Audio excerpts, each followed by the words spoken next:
So the Bureau XCOM Declassified is the origin story set in 1962 North America, essentially setting the tone for the nexus, that flashpoint where XCOM comes into being. And this all starts from a very clandestine group formed by JFK and his group of CIA agents formed the Bureau, but very quickly, based on an alien invasion, they realign themselves and take on an alien threat head-on in North America. Well, every other XCOM game out there has been set in the near future, whether that was 1999 of the original game or sometime after 2013 for Enemy Unknown. For our game, we decided to take a look in the past, to go back to tell a story that hadn't been told yet in the XCOM universe, which was what series of events could have happened to make an organization like the full-fledged XCOM that we all know and love even possible. The things that we feel that really differentiate the product start with the tone and the setting, right? Like we've got this really rich and unique, juxtaposition of the sort of the 1960s as we know it versus the current interpretation of modern technology and alien threat. You don't see a lot of that when you refer to old 50s movies. Usually you see UFOs hanging on a string. You're coming off of this decade of the 50s where your average guy could work 40 hours a week and have 2 cars and a nice house. And so there was this feeling that nobody wanted any disruption in their lives. So what is really cool to me is the fact that you can really, imagine in the 60s that there is a bureau, and that there was a bureau of some sort in that time period that was under the radar, completely unknown to the public, with similar goals to what we're communicating through XCOM, but just in a different light.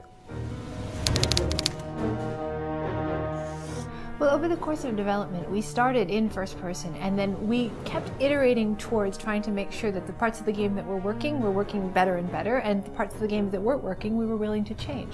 It was really a journey from that first person view of the game that we showed in 2010 to the first third person hybrid that we showed in 2011, where you can see the beginnings of what we're calling battle focus mode now. But it was a little different too. We were still trying to get that feeling of teamwork, the feeling that the player could really have to be responsible. We could hold the player responsible for the decisions that they made for their team, and if they make a mistake and lose one of their agents, they would have to deal with the consequences of that. The integration of permadeath, right? The seriousness of your consequences and your actions, and how that can actually impact your gaming experience for not just for the moment, but for a long duration of time.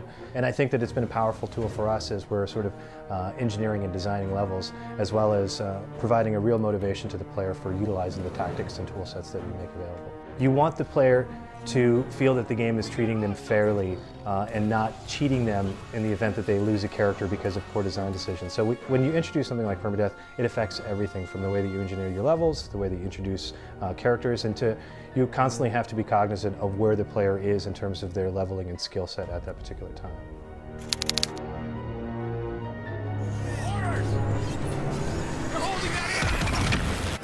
XCOM is a game that requires skill. It requires a player to bring their they're going to be outnumbered on the battlefield. The tech that the outsiders bring is going to be far superior to anything that your team has ever seen, until you, of course, take it and use it against them.